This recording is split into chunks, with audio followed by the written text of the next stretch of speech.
자, 오늘 여러분 야구 소식 중에 가장 핫한 소식이 있었죠. 네. 바로 항저우 아시안게임 엔트리가 오늘 오후에 발표가 됐는데요. 자, 오늘 현재윤 위원님께서는 이 아시안게임 엔트리 발표 어떻게 생각하십니까? 뭐 저희가 국제대회 있을 때마다 특히 군 문제가 걸려있는 아시안게임은 어떤 엔트리가 발표가 되더라도 팬분들 사이에서 많은 논란이 있을 수밖에 없거든요. 네. 근데 오늘도 누구나가 예상을 했었던 엔트리도 있었고 좀 예상에서 벗어난 엔트리도 있었잖아요. 네, 그렇습니다. 항상 이 엔트리가 발표가 될 때마다 사람들이 항상 이 논란이 있는 포지션이 있다 이런 네. 말이 항상 나오는데 그것이 도대체 왜 그럴까요? 어쩔 수 없는 게요. 네, 왜냐면 구단들마다 특수 사정이 있고 즉시 전력감, 구단에서 차지하고 있는 전력이 비중이 높은 선수들이 있단 말이에요. 네. 그렇다면 엔트리가 발표가 되기 전까지 물밑에서 상당히 열심히 작업을 할 수밖에 없어요. 아무래도 엔트리가 발표가 될 때마다 이 포지션 논란 그리고 네. 이 포지션마다 또 팬들이 원하는 선수가 있잖아요. 그럼요. 이걸 다 맞추기가 정말 어려운데 이번 엔트리 그리고 항저우 아시안 게임 잘 순항을 했으면 저는 좋겠습니다. 일단 한번 엔트리를 살펴보시죠. 네. 자, 투수조에는 구창모, 박세웅, 나균환, 고우석, 정우영, 박영현, 원태인, 곽빈, 문동주, 이의리, 최지민, 장현석 선수가 발표가 됐습니다. 그리고 포수엔 김영준과 김동헌 선수, 외야수에 이정우와 최지훈, 최원준, 내야에는 박성환, 김혜성, 문보경, 강백호, 김주원, 노시환, 김지찬 선수가 이렇게 총 24명 선수가 발탁이 됐습니다. 자, 그러면 포지션 하나하나 한번 보실까요? 글쎄요, 그 유중일 감독이 전력의 어떤 준비, 어떤 계획을 가지고 있는지는 잘 모르겠지만 네, 일단 국제대회에서는 마운드의 높이가 가장 중요하거든요. 그렇습니다. 그래서 투수 쪽 엔트리를 조금 여유 있게 잡은 것 같아요. 네, 외야수를 3명으로 가져간다라는 거는 네, 결국 투수 자원의 활용을 높여서 네. 일본이라든가 대만과의 승부에서 마운드 높이에서 우리가 지지 않겠다라는 그런 의중이 담겨있는 그런 엔트리 같아요. 네. 특이하게 지금 장현석 선수가 이번에 고등학교 선수인데 발탁이 됐거든요. 어떻게 보십니까? 장현석 선수는 아마야구 관계자들 대부분이 다 인정하는 네. 고교 랭킹 1위 투수예요. 그쵸, 현재 용마고등학교. 그렇죠. 네. 예. 구위적인 측면에서 봤을 때는 프로 선수들과 비교를 해도 네, 전혀 뒤지지 않는 강한 공을 가지고 있고요. 네, 중요한 거는 아마추어 선수가 프로 선수들과 같이 경기를 할 때 자기만의 페이스를 유지하면서 고등학교 때 던졌던 네. 자기의 공을 자신 있게 던질 수 있느냐. 네, 또한 국제대회라는 거는 아마추어 대회하고는 분위기 자체가 다르단 말이에요. 네. 그런 큰 경기 경험이 얼마만큼 있는 장현석이냐. 그런 큰 무대에서 얼마만큼 즐길 수 있는 멘탈적인 준비가 돼 있느냐. 이게 가장 중요한 포커스가 아닐까 싶어요. 네, 그렇습니다. 그리고 우선 투수조를 보면은 구창모 선수와 박세웅 선수 이 두 선수가 현재 와일드카드로 뽑혀 있고요. 예. 그리고 정우영 선수에 대해서 지금 상당히 말이 좀 나오고 있는 상황인데요. 시즌 성적으로만 대표팀에 발탁되는 경우는 그렇게 네. 많지 않아요. 물론 팬들이 봤을 때는 가장 중요한 게 페넌트레이스 성적이에요. 네, 하지만 구단 입장에서 봤을 때는 자 단순 비교로 박명근이 올 시즌 정우영보다 훨씬 더 좋은 성적, 안정적인 모습을 보여주고 있는 것처럼 보여지지만 LG 구단 입장에서 봤을 때는 정우영과 박명근의 나이 차이가 있잖아요. 네, 박명근은 다음에도 기회가 있지만 정우영한테는 다음에 대한 기회 보장이 그렇죠. 어렵단 말이에요. 네, 이런 측면에서도 LG 구단에서 선수 선발 위원회에 네, 보이지 않는 물밑 작업이라든가 노력이라든가 이런 것들이 들어가지 않았을까 저는 싶어요. 네. 그리고 정우영 선수가 사실 올 시즌은 좀 아쉬운 활약을 보여주고 있지만 네, 그래도 그동안 보여준 퍼포먼스가 정말 엄청났거든요. 사실 이런 말도 있지 않습니까? 폼은 일시적이지만 클래스는 영원하다. 그래서 한번 정우영 선수 과연 이번 아시안게임에서 어떤 활약을 보여줄지 예상이 되는 부분입니다. 정우영 선수가 박명근 선수와 구위적인 측면에서 비교를 해봤을 때는 전혀 뒤지지 않는 구위를 가지고 있는 건 사실이에요. 네, 하지만 올해 제구 자체에서 약간 불안감을 노출하면서 국제대회에서 원포인트 투수로서의 활용도가 높냐, 네. 박명근보다 원포인트에서 막아낼 수 있는 확률이 높냐, 네. 이 부분을 놓고 이제 팬분들이 많은 이야기를 하실 거예요. 네. 하지만 어차피 선택은 됐고 네. 그 결과에 대한 책임은 류진일 감독이 오롯이 이제 질 수밖에 없죠. 네. 그리고 사실 정우영 선수 같은 경우는 이제 또 이런 한 단계를 또 이 고난을 거쳐야 더 큰 선수로 성장할 수 있다고 저는 생각하는데요. 그럼요. WBC에서도 기대치만큼 보여주지 못했던 정우영이기 때문에 네. 심기일전을 해서 이번 아시안 게임에서는 뭔가 좀 강한 마음을 먹고 네. 대회에 들어가지 않을까요? 네, 그렇습니다. 그리고 이제 투수조는 이렇게 또 정우영 선수가 있고 또 구창모 선수에 대한 이야기도 빼놓을 수가 없는데요. 사실 구창모 선수는 지금 재활 중이지 않습니까? 네. 네. 전완근 쪽에 통증이 발생이 됐고 네. 미세 염증이라든가 네. 저 미세 출혈이 있다고 하는데 일단 회복 기간이 그렇게 길지 않다라고 보고를 받았고 네. 중요한 거는 구창모는 NC에서 앞으로 5년, 10년을 책임져야 될 선발 자원이에요. 네. 부상으로 인해서 지금 엔트리 말소는 돼 있지만 네. 3개월 안에는 무조건 회복이 된다라고 믿고 있는 거죠. 그거를 기반으로 해서 엔트리 발탁이 됐는데 만약에 구창모 선수의 회복이 네. 생각보다 길어질 경우에는 네. 또 여론의 화살을 피할 수는 없을 것 같아요. 그렇죠. 예. 사실 구창모 선수 별명하면 N구행. 그래서 그리고 구창모 선수가 장기 계약을 또 따내지 않았습니까? 그럼요. 사실상 NC의 프랜차이즈 스타와 네. 같은데 사실 WBC 때도 발탁이 됐었고 네. 그리고 이번에 아시안 게임까지 발탁이 됐는데 NC에게 있어서는 구창모 선수는 정말 중요한 자원이지 않을까 싶습니다.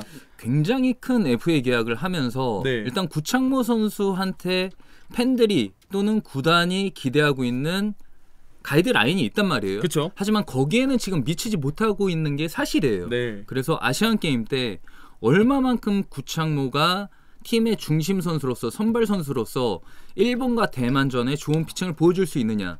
여기가 이제 명예 회복의 키포인트가 되지 않을까요? 그렇습니다. 그리고 구창모 선수가 이제 WBC를 시작으로 아시안 게임 이렇게 국제 대회를 점점 더 이렇게 경험을 쌓게 되면 더 좋은 선수로 거듭날 수 있을 것입니다. 자, 그리고 이번에는 포수 쪽에서 한번 이야기를 해볼까요?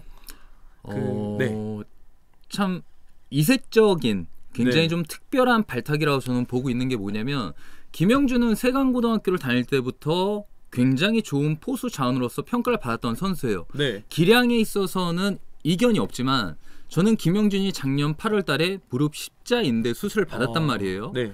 포수에게 무릎은 굉장히 예민하고 또 플레이를 하면서 굉장히 중요한 역할을 하는 그런 그쵸. 부위인데 김영준의 회복이 얼마만큼 됐는지는 모르겠어요. 하지만 무릎 수술이라는 게 재활이 8개월 만에 완전히 그 전처럼 돌아오기는 네. 힘든 부위란 말이죠. 네. 그럼에도 불구하고 김영준을 발탁을 한 거는 그만큼 김영준이 가지고 있는 기본적인 기량을 인정을 했다라는 건데 네. 김영준이 불안한 모습을 보일 때 신인 1년차인 김동원이 네. 주전 포수로서의 역할을 해줄 수 있느냐 여기에 대한 의문점은 남아있는 거죠. 네. 예. 조금 더 안정적인 포수진을 꾸릴 수도 있었는데 네. 어찌됐든 조경 강화위원장과 류준일 감독은 김영준과 김동원을 선택을 하면서 앞으로 있을 국제대회에 이 두 선수를 지속해서 키우겠다, 성장을 시키겠다, 육성을 하겠다 이러한 의지가 반영이 된 것 같아요. 네. 사실 포수 자원 하면은 사실 현재현 위원님께서도 현역 시절 때 포수 출신이시지 않으십니까? 네. 이 포수라 하면은 정말 이 경기의 흐름을 정말 잘 읽을 줄 알고 그야말로 어찌 보면 베테랑 선수들이 이끌어주면 더 유리한 포지션인데 네. 이렇게 젊은 선수들을 선발했다는 것은 정말 파격적이라고 그냥 미래를 볼 수밖에 없습니다. 선택했다고 볼 수 있죠. 저희가 이번 WBC를 치르면서 이제는 세대 교체가 선택이 아닌 의무가 됐어요. 네. 네. 앞으로 한국 야구가 발전하기 위해서는 단기간에 세계대회 성적을 내지 못하더라도 네. 꾸준하게 선수들을 성장시키고 육성을 해야 된다. 기회를 줘야 된다. 네. 이러한 여론이 만들어졌고 포수 쪽에서는 김영준과 김동원이 그 선택을 받았다고 볼 수 있죠. 네, 그렇습니다. 그리고 이번에는 포수를 넘어서 이제 외야수 쪽을 한번 볼 건데요. 외야수가 이제 정말 외야 전문 수비 요원은 3명만 뽑았습니다. 그렇습니다. 이 부분에 대해서도 팬들이 정말 이야기가 많은데 현재인 위원님의 생각은 어떠실까요? 그러니까 유지일 감독은 이번 아시안 게임 때 대만이라든가 일본 우승을 노려볼 수 있는 팀들에 대한 전력 분석이 네.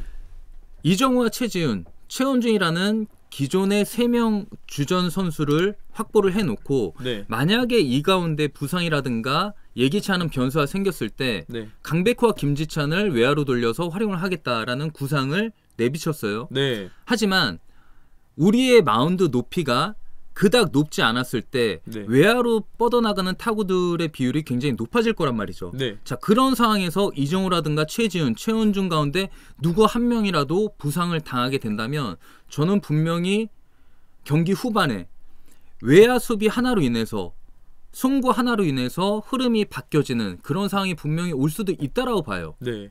그리고 사실 외야라는 자리가 만약에 실수를 한다면 그야말로 뻥 뚫린 공간에 공이 그렇죠, 떨어지기 때문에 정말 경기 흐름에 큰 영향을 미칠 수 있거든요. 또 한 가지는 이제 최원준 선수가 상무에서 전역을 했고 네. KBO 리그를 꾸준하게 지금 뛰고 있는 상황이 아니란 말이에요. 네. 그럼에도 불구하고 최원준을 발탁을 했다. 네. 이 부분에 있어서는 저희가 좀 궁금해할 수도 있을 것 같아요. 네. 심지어 와일드카드로 뽑혔고 그리고 2군에서 기록이 2할 1푼 4리 올해 같은 경우는 자, 이 부분에 대해서 정말 팬들이 정말 물음표를 많이 던졌어요. 그렇습니다. 이번 조계현 강화위원장도 인터뷰 때 말씀을 하셨지만 자, 공정과 상식에 의해서 경기력을 최우선으로 해서 25살 이하의 선수들을 중심으로 엔트리 구성을 했다. 네. 자, 객관적으로 누구나가 납득할 수 있는 엔트리 선발이 돼야 되는데 네. 자, 최원준 같은 경우에는 그러한 상식에서 약간은 좀 의외성이 있다라고 네.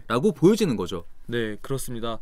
어쨌든 이 모든 것은 이제 감독이 책임을 지고 감독이 이끌어 나가야 되는 것이기 때문에 네. 류중일 감독님께서 현명하게 저는 잘 해주실 거라고 생각이 됩니다. 네. 자, 네. 예. 그리고 이제 댓글 좀 읽고 갈까요? 예. 네.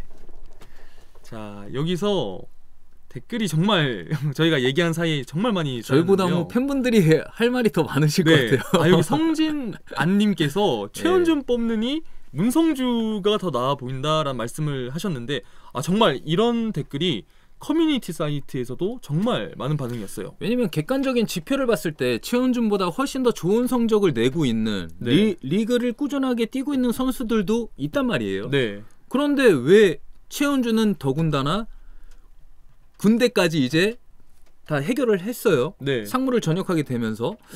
근데 굳이 최원준을 뽑아야 됐을까라는 의문점은 누구나 가질 수 있는 거죠. 네. 그리고 현역 상무 선수고 이제 곧 이제 전역을 하죠. 예. 네, 하기 때문에 정말 팬들께서는 좀 납득이 안 된다라는 표현이 많으셨습니다. 그래도 최원준이 상무를 가기 전에 기아에서 보여줬던 모습들이 굉장히 좋았거든요. 네. 클러치 능력도 있었고 하지만 아시안 게임이라는 거는 야구 선수들 구단들에 있어서 가장 민감한 군대가 걸려 있단 말이에요. 네. 그렇기 때문에 병역 해결이 된 최원준을 굳이 뽑아야 됐을까? 네. 다른 선수들한테도 더 기회를 주면 좋지 않았을까라는 아쉬움은 남게 되는 거죠. 네. 자, 그러면 이번에는 내야수 이야기를 제가 좀 해볼 텐데 솔직히 내야에 대해서는 사람들의 이견은 별로 없었습니다. 뭐 많은 분들이 예상했던 라인업이 그대로 네. 나온 것 같아요. 네, 이제 그 대신에 이제 김지찬 선수 아까 앞서 말씀해주신 김지찬 선수를 이제 외야로 활용을 할 수 있다고 네. 하셨는데 근데 사실 김지찬 선수가 21시즌 이후에 외야 경험이 없어가지고 예. 이 부분에 대해서는 조금은 좀 위험한 선택일 수도 있을 것 같아요. 아무래도 이제 단기전이다 보니까 그 단기전 안에 이정우라든가 최지훈, 최원준이 부상을 당하겠냐 네, 뭐 이런 생각을 가지고 있을 수도 있죠. 네. 자, 이번에 이렇게 아시안 게임을 엔트리를 저희가 한번 살펴봤는데 사실 엔트리는 이제 발표가 됐고 그리고 이제 WBC가 3회 연속 예선 탈락하고 네. 그리고 최근에 좀 안 좋은 음주 사건까지 터지면서 여론이 많이 안 좋은데요. 네. 이 모든 상황을 류중일 감독님이 이제는 아시안 게임 때 어떻게 잘 풀어나갈지 비추가 주목이 됩니다. 누구보다 지금 야구 쪽에 대한 여론이 좋지 않다라는 거를 잘 알고 계실 거예요, 유중일 감독님이. 네, 그리고 이번에 성적을 내지 못하면 그쵸. 지금까지 쌓여있던 모든 팬분들의 원성이 네. 자신에게 돌아올 거라는 것도 알고 계실 거예요. 그쵸. 그렇기 때문에 유진일 감독님이 자기가 팀을 운영하는 데 있어서 꼭 필요한 선수들이라고 판단을 했을 거고 네. 그러한 선수들을 엔트리에 포함을 시켰을 거라고 봅니다. 네. 자, 이번 아시안 게임 과연 어떤 결과를 가져올지 자, 끝까지 우리 팬들 같이 봐주시고 그리고 끝까지 응원 부탁드리겠습니다.